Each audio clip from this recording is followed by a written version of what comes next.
한 주간 잘들 지내셨습니까? 오늘은 레위기 강의를 합니다. 레위기 하면 어떤 생각이 드시나요? 성경 통독을 시작하다 우리에게 시험을 주는 책이지요. 그 레위기 한번 도전해 보겠습니다. 출애굽기에서 이스라엘과 하나님 사이에 시내산 언약을 맺게 되지요. 시내산 언약의 결과로 주어진 것이 있습니다. 성막이 주어졌습니다. 왜 성막이 주어졌는가? 하나님이 그들과 함께 살기 위해서예요. 우리와 함께 하는 것, 이것이 항상 하나님이 가장 소원하시는 것입니다.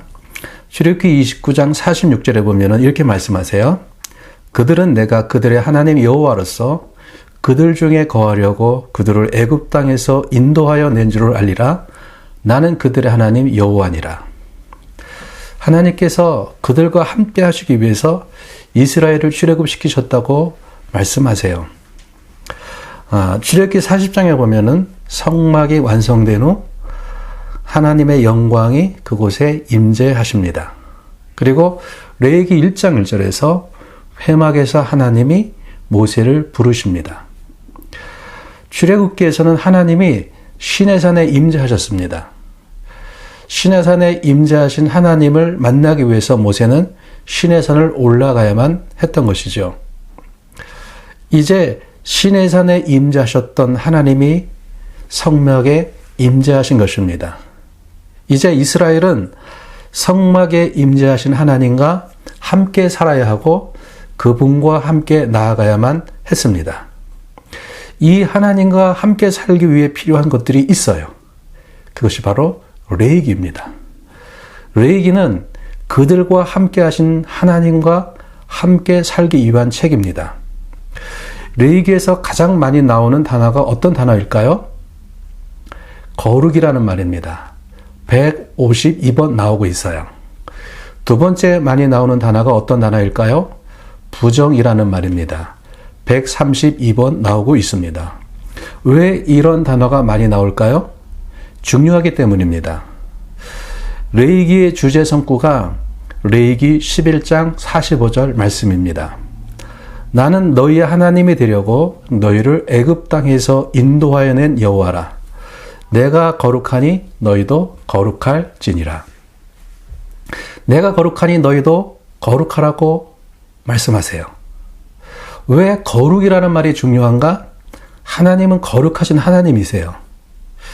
이스라엘이 거룩하신 하나님과 함께 살기 위해서 무엇이 필요합니까? 그들이 거룩해야 한다는 것입니다.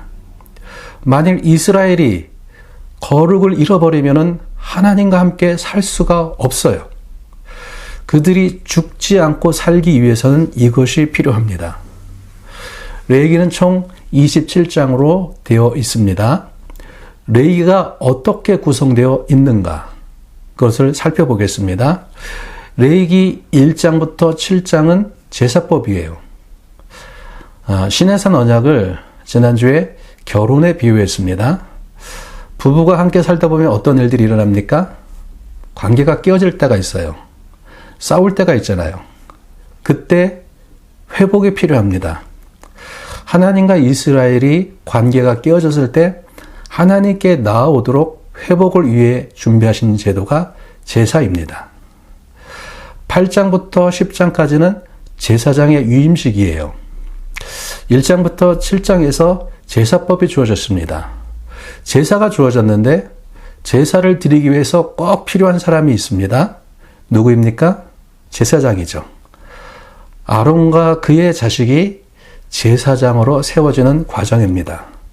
11장부터 15장까지는 부정한 것과 정결한 것에 대해서 나오고 있어요. 부정한 것이 무엇인가, 정결한 것이 무엇인가를 알려주고 있습니다. 그분과 함께 살기 위해서 반드시 알아야 할 것이 부정과 정결입니다. 정결한 자가 하나님께 나아가 그분의 임재를 경험하면 거룩해집니다. 부정한 자가 하나님을 만나면, 거룩하신 하나님을 만나면 죽게 됩니다. 그래서 무엇이 정결이고 무엇이 부정인지를 꼭 알아야만 하는 것이죠. 16장은 대속죄일에 대해서 나오고 있어요. 사람의 부정과 죄가 계속해서 쌓이다 보면은 성막에 오염됩니다. 그러면 하나님이 더 이상 성막에 임재하실 수가 없게 됩니다. 그래서 이 성막의 오염을 깨끗게 씻는 날이 필요한 것이죠. 대청소하는 날. 바로 성막의 오염을 깨끗이 씻어내고 이스라엘의 죄를 속죄하는 날이 대속죄일입니다. 부정을 청소하는 것이죠. 17장부터 27장까지는 실천적인 성결 법전입니다. 거룩함은 실제라는 거예요. 너희 삶의 모든 영역에서 거룩함이 실제가 되어야 한다. 출생부터 성관계, 만져야 하는 것들에 대해서 모든 삶의 거룩이 실제가 되어야 한다는 것이죠. 그러면은 본문으로 들어가서 우리가 좀 더 자세히 살펴보겠습니다. 1장부터 7장까지는 제사법이에요. 하나님과 이스라엘이 함께 살기 위해서 하나님이 주신 것이 제사입니다. 제사에는 5가지 제사가 있습니다. 어떤 제사들이 있나요? 여러분 잘 알고 계시죠? 번제, 소제, 화목제, 속죄제, 속건제가 있습니다. 1장부터 7장까지는 이 5가지의 제사가 2번씩 기록되어 있어요. 그래서 1장 1절부터 6장 7절까지는 제사를 드리는 당사자, 백성의 입장에서 5가지 제사가 기록되고 있고요. 6장 8절부터 7장 21절까지는 제사를 섬기는 제사장의 입장에서 기록하고 있습니다. 레위기 1장은요, 소의 번제 제사의 샘플을 보여주고 있습니다. 제사가 어떻게 진행되는가?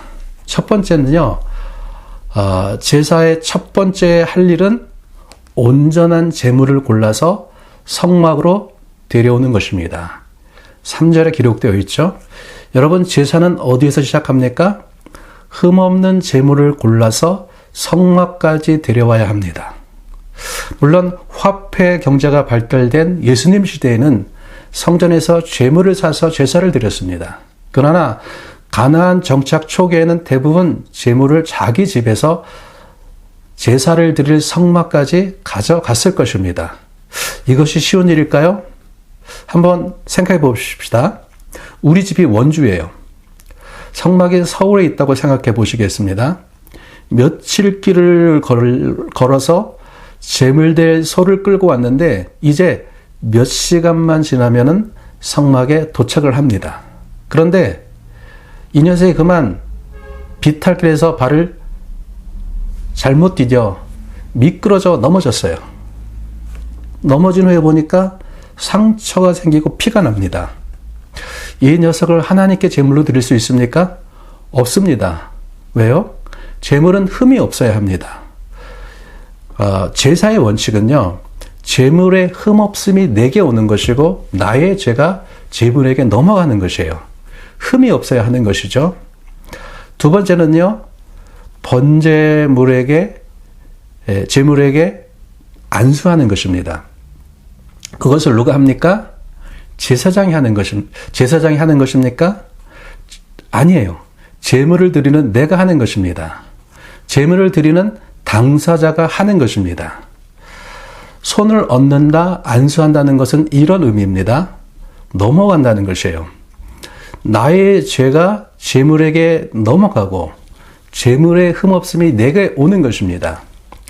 사람들이 제물에게 안수할 때 이렇게 고백합니다. 자기의 죄에 대해서 제물에게 안수하며 고백하는 것이죠. 만일 내가 남의 것을 훔쳤습니다. 그러면은요, 이렇게 고백합니다. 하나님, 제가 다른 사람의 것에 대해서 탐심을 가지고 도둑질을 했습니다. 흠없는 제물을 가지고 안수합니다. 이 소를 저의 제물로 여겨주십시오. 안수를 통해 나의 죄가 제물에게 넘겨졌습니다. 이 소가 이제 내 대신 죽어야 하는 것이죠. 다음에는 어떻게 합니까? 수송아지를 죽이는 것입니다. 1장 5절에 보면 이렇게 말씀하고 있어요. 그는 여호와 앞에서 그 수송아지를 잡을 것이요. 이 소를 어떻게 잡습니까? 칼로 급소를 찔러서 죽입니다. 이것을 누가 합니까? 제사장이 합니까? 아니에요. 내가 하는 것이에요. 이것이 쉬운 일일까요? 이번에 제사를 처음 드리게 된 사람이 있다고 가정해 보십시다. 부들부들 떨면서 소의 급소를 찔렀습니다. 근데 잘못 찔렀어요. 어떻게 되겠습니까? 상처 입은 소가 날뛰겠죠. 소를 죽이지 못하고 쩔쩔매고 있으니까 옆에서 보고 있는 제사장이 신경질을 내면서 말합니다. 빨리 죽이세요. 뒤를 보니 제사를 드리기 위해서 제물을 가지고 사람들이 줄을 서서 기다리고 있어요. 뒤에서 성질 급한 사람이 소리쳐요. 빨리 죽이세요. 기다리고 있어요. 그래서 정신없이 죽을 힘을 다해서 소의 급소를 향해 막 찔러댑니다. 제정신이 아닌 것이죠. 온몸에 피가 튀고 피범벅이 됩니다. 그렇게 겨우 제물을 죽였습니다. 다음에 무엇을 합니까? 죽인 제물의 가죽을 벗기는 것입니다. 6절에 보면은요, 그는 또 그 번제물의 가죽을 벗기고. 여러분, 양가죽은 작아요. 소는 얼마나 큽니까? 땀을 뻘뻘 흘리면서 겨우 소의 껍질을 벗겼습니다. 다음에는 각을 떼는 것입니다. 고기를 조각조각 내는 거예요. 번제는 고기를 전부 태워 드리는 거예요. 그래서 이 고기가 잘 탈 수 있도록 조각조각 내는 것입니다. 소 한 마리를 조각 내서 태우려면은 여러분 그게 얼마나 힘듭니까? 죽습니다. 죽어요. 여러분 이것이 구약의 제사인 것이죠. 죽이고 껍질을 벗기고 부분 자르고 그때 온몸에 피가 튀겨 피범벅이 되는 것이죠. 아마 마음이 약한 사람들은 울면서 제물을 잡았을 것 같아요. 피투성이가 되고 껍질이 벗겨지고 조각조각 고기가 잘라지는 것을 보면서 이것이 죄구나. 이것이 죄구나. 생각했을 거예요. 그러면서 아마 이렇게 결심하지 않았을까요? 다시는 죄를 지지 말아야지. 이것이 죄구나.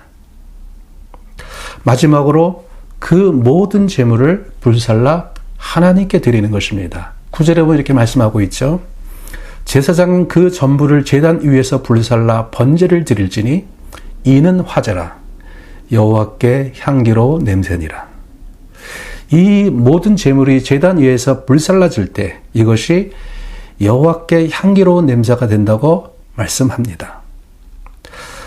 하나님이 제물이 태워지는 그 냄새를 맡으시면서 그렇게 말씀하시는 것이죠. 아, 그 냄새 향기롭다. 아, 좋구나. 너무 좋구나. 너무너무 좋다. 하나님이 그렇게 말씀하시는 것입니다. 이렇게 태워지는 제물의 냄새가 왜 여호와께 향기로운 냄새가 됩니까? 왜 이 냄새가 여호와를 기쁘시게 합니까? 여러분, 그 고기가 태워져 가고 있는 것은요, 그냥 고기가 태워져 가고 있는 것이 아닙니다. 나의 죄가 태워지는 것입니다. 나의 죄가 죽어지고 태워졌기 때문에 이제 그 사람은 하나님께 나아갈 수 있게 되는 것입니다. 이제는 하나님을 예배할 수 있게 되는 거예요. 예수님께서 나의 죄를 담당하시고 십자가에서 죽으셨습니다. 우리의 죄가 태워지고 쪼개어진 것입니다. 바로 예수님의 죽음은 우리의 죄를 제속하는 향기로운 제사입니다. 그래서 우리는 이제 휘장을 지나서 아버지 하나님께 나아갈 수 있게 된 것이죠. 하나님 아버지를 아바 아버지라 부를 수 있게 된 것입니다. 이 제사들에 대해서 간단히 설명을 하겠습니다. 첫 번째 번제입니다. 히브리어로는 올라라고 하는데 번제는요, 가죽을 제외한 모든 것을 태우는 제사입니다. 번제의 제물은 수컷만 가능합니다. 이 번제의 의미는요, 첫 번째는 하나님을 진정시키는 거예요. 죄 때문에 하나님이 화가 나 있는 거예요. 번제를 통해서 하나님, 이 제물의 향기를 받으시고 하나님, 당신의 진노를 가라앉혀 주십시오. 두 번째는 헌신의 의미가 있습니다.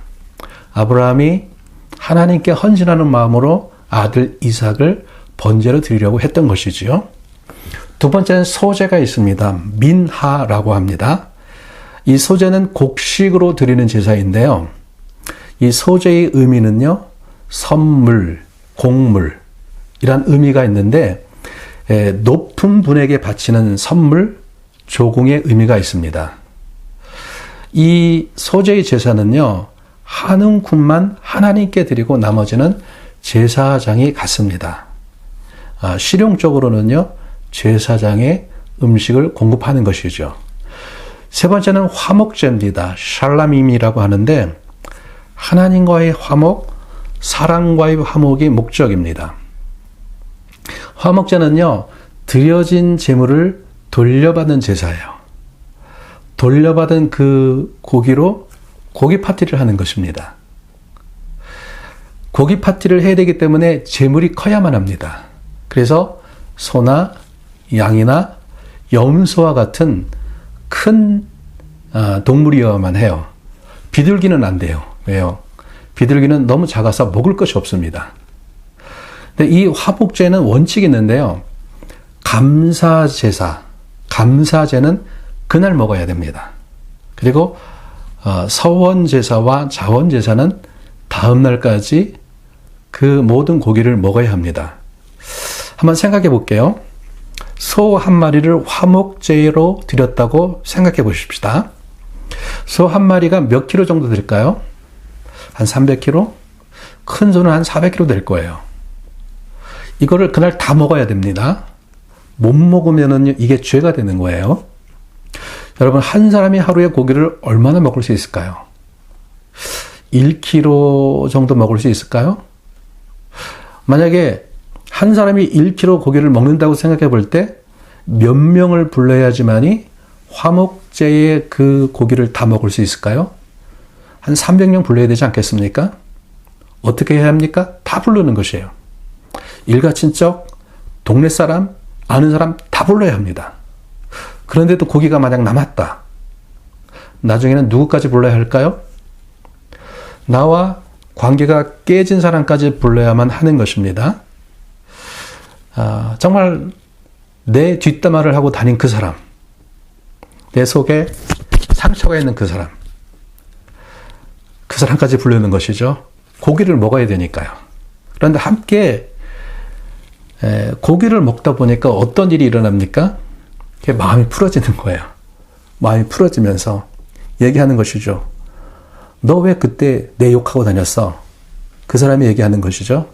미안해, 잘못했어. 그래서 고기를 먹으면서 거기서 어떤 일이 일어나면은 화해가 일어나는 것이죠. 화목제의 식사를 하면서 화목이 일어나는 것입니다. 네 번째는 속죄제가 있습니다. 하타트라고 하는데요. 이 속죄제는 죄 자체를 다루는 제사예요.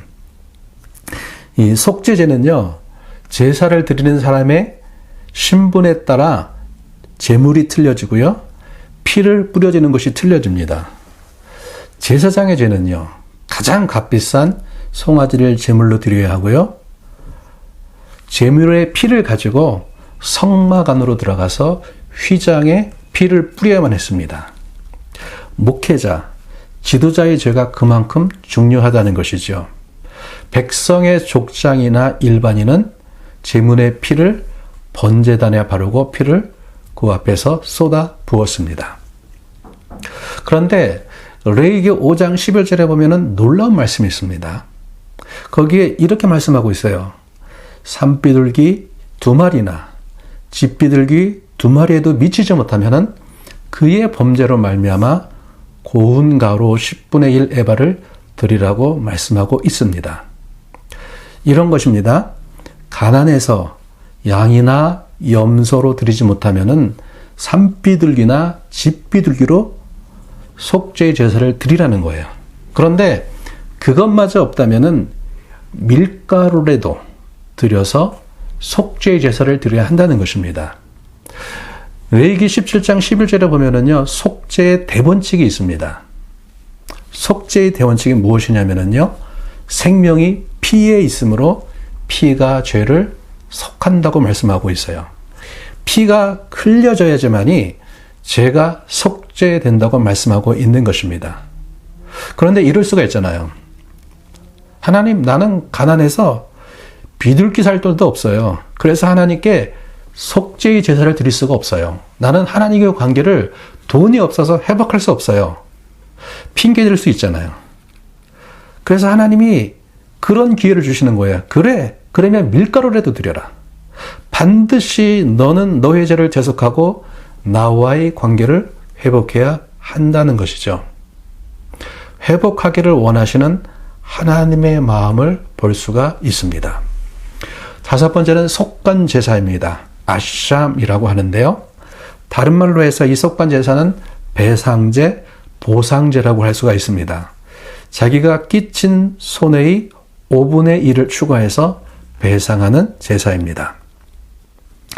8장부터 10장까지는 제사장의 유임식입니다. 여러분, 제사가 주어졌습니다. 이제 제사를 드리기 위해서 필요한 사람이 있습니다. 제사를 진행할 제사장이 필요합니다. 8장은 제사장이 세워지는 유임식이에요. 다시 말하면 취임식이라고 할 수 있겠죠. 아론이 아직 제사장으로 세워지지 않았기 때문에 제사장의 유임식을 모세가 집전합니다.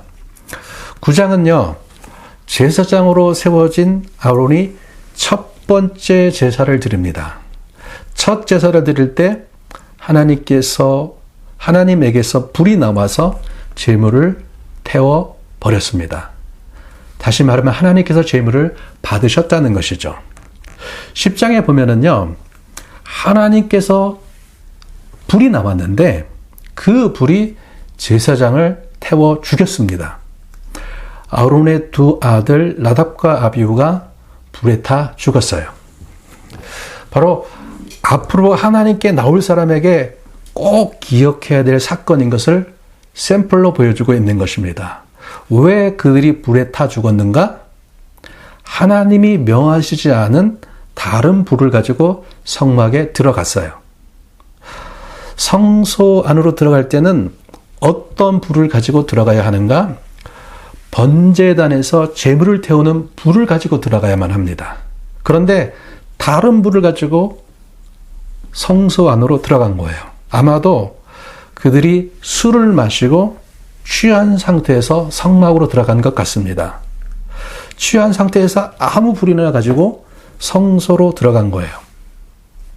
그래서 10장 9절에 이렇게 말씀하고 있죠. 너와 네 자손들이 회막에 들어갈 때에는 포도주나 독주를 마시지 말라.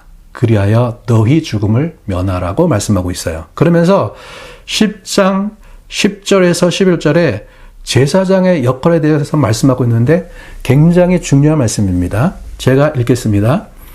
그리하여야 너희가 거룩하고 속된 것을 분별하고 부정하고 정한 것을 분별하고 또 나 여호와가 모세를 통하여 모든 규례를 이스라엘 자손에게 가르치리라. 11장부터 15장까지가 부정하고 정한 것을 분별하는 것입니다. 바로 제사장에게 이 역할이 주어지는 것이고요. 두 번째로는 제사장에게 모든 규례를 이스라엘 자손에게 가르치라고 말씀하고 있으세요.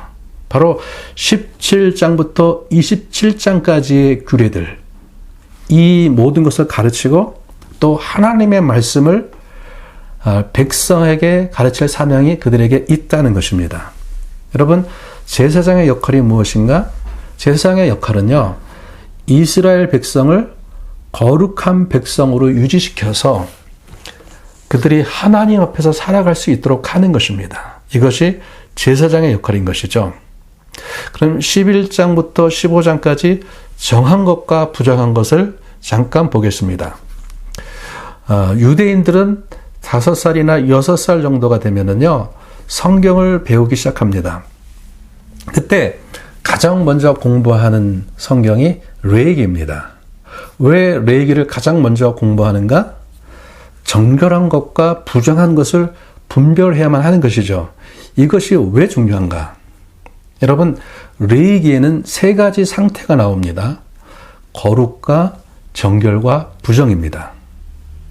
굉장히 중요한 건데요. 거룩은 누구에게만 있습니까? 여러분, 거룩은 하나님에게만 있습니다. 하나님은 거룩하신 하나님이신 것이죠. 그러면 인간이 있을 수 있는 상태는요, 정결하거나 부정한 것이에요. 여기서 하나의 원칙이 있는데요. 부정이 거룩을 만나게 되면은요, 죽게 됩니다. 부정한 사람이 거룩하신 하나님을 만나게 되면은 죽습니다. 견딜 수가 없는 거예요. 그런데 정결한 사람이 하나님께 나아가 그 사람에게 하나님이 임재하시면 거룩해집니다.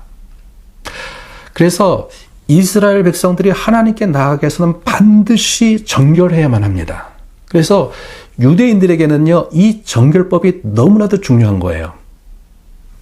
11장, 15장에 보면은요, 무엇이 정결한 것이고 무엇이 부정한 것인가를 말하고 있습니다. 여러분, 제가 한번 물어볼게요. 소는 정결한 짐승인가요? 예, 정결하지요? 돼지는요? 부정합니다. 양은요? 정결한 짐승이죠. 정결한 것만 유대인들은 먹을 수가 있는 거예요. 그러면요, 아이를 갓 낳은 여자는 정결한 상태인가요? 아닌가요? 아니죠? 문둥이는요? 혈류병 걸린 여인은요? 이들은 다 부정한 사람이에요. 11장부터 15장까지는 이것들이 자세히 나오고 있습니다. 그리고 부정한 사람이 어떻게 정결해지는지에 대해서도 자세히 기록하고 있는 것이죠. 저희가 신약으로 넘어가서 잠깐 생각해 볼 것이 있습니다. 마가복음에 보면은요, 혈류병 걸린 여인이 몰래 다가와서 예수님의 옷자락을 만집니다. 왜 몰래 예수님의 옷자락을 만졌을까요? 이것이 큰 죄를 짓는 것이기 때문에 그렇습니다. 이 부정의 법칙이 있어요. 만일 부정한 사람과 정결한 사람이 부딪히게 되면은요, 정결한 사람이 부정하게 됩니다. 그러면은 그 사람이 하나님께 나아갈 수 없게 되는 거예요. 그 사람이 하나님께 나아가기 위해서는 다시 정결해져야 하는데요. 부정한 사람이 정결해지기 위해서는 제사를 드리거나 정결 예식을 행해야만 하는 것이죠. 그래서 부정한 문둥이가 일반인을 만나게 되면은요, 멀리서부터 외쳐야만 하는 거예요. 부정하다, 부정하다, 부정하다. 그러면 사람들이요, 문둥이다! 라고 소리치면서 돌을 던지고 피해가는 거예요. 일반인들이요, 부정한 사람들을 피했습니다. 그런 부정한 혈류병 걸린 여인이었기 때문에 예수님을 몰래 맞은 거예요. 그런데 여인이 하나님의 아들이신 거룩한 분을 만졌는데 죽지 않고 치유됐어요. 부정한 문둥이를 예수님이 만드셨는데 죽지 않고 치유되고 있습니다. 바로 새로운 시대, 메시아 시대가 열렸다는 것입니다. 16장은요, 대속죄일에 대해서 말씀을 하고 있습니다. 대속죄일은요, 성막의 부정을 청소하고 이스라엘의 모든 죄를 대속하는 날입니다. 대제사장은 그날만 지성소에 들어갑니다. 그날 3번 지성소에 들어갑니다. 첫 번째는요, 향을 피워서 지성소로 들어가요. 지성소를 연기로 가득하게 합니다. 왜냐면은요, 하나님을 보지 않기 위해서, 죽지 않기 위해서 그렇게 하는 것입니다. 두 번째는요, 자기를 위한 속죄의 피를 가지고 지성소로 들어가고요. 세 번째는 이스라엘의 죄를 속죄하는 속죄의 피를 가지고 지성소로 들어갑니다. 여러분, 지성소는 두려운 곳입니다. 하나님이 임재해 있는 곳이기 때문에 그렇습니다. 그래서 하나님이 임재해 있는 곳이기 때문에 잘못하면 죽을 수가 있어요. 그런데 대제사장은 반드시 살아나와야만 합니다. 지성소에 들어간 대제사장이 죽었다. 이것은 하나님이 우리 죄를 용서하지 않은 것이 됩니다. 대제사장이 살아서 나왔다. 하나님이 우리를 용서하신 것이 됩니다. 대제사장이 지성소에서 살아나올 때 사람들은 만세를 부르는 것이죠. 하나님 우리의 죄를 용서하셨다. 하나님 우리 죄를 용서하셨다. 외치는 것입니다. 로마서 4장 25절은 이렇게 말씀하고 있죠. 예수는 우리가 범죄한 것 때문에 내짐이 되고 또한 우리를 의롭다 하시기 위하여 살아나셨느니라. 히브리서는 예수님을 대제사장으로 표현합니다. 예수님의 십자가의 죽음을 하늘의 지성소로 들어가신 것으로 설명하고 있습니다. 만일 예수님이 십자가에서 죽으시고 살아나지 않으셨다. 이것은 하나님이 우리를 용서하지 않았다는 것입니다. 그런데 예수님은 죽으시고 살아나셨습니다. 대제사장이 지성소에서 살아나올 때 하나님이 그들을 용서하셨다는 것을 아는 것처럼 예수님이 죽으심에서 살아나심으로 하나님이 우리를 용서하신 것을 아는 것입니다. 예수님은 우리를 의롭다 하시기 위해서 살아나셨습니다. 17장부터 27장까지는요, 실천적인 성결법전입니다. 하나님의 백성의 삶의 모든 영역에서 어떻게 거룩하게 살아야 할 것인가를 가르치고 있는 것이죠. 여러분, 레위기를 간단하게 강의를 했는데요. 이 강의를 기억하시면서 레위기를 한 주간 읽어 나가셨으면 좋겠습니다. 레위기가 쉽지 않은 책이긴 하지만은 우리가 꼭 알아야 될 책이고, 또 이 레위기 안에는 신약을 예표하는 굉장히 많은 말씀들이 이 레위기 안에 있습니다. 이 말씀을 읽으시면서 하나님의 은혜와 하나님의 지혜가 여러분에게 임하기를 주님으로 축복합니다. 아멘.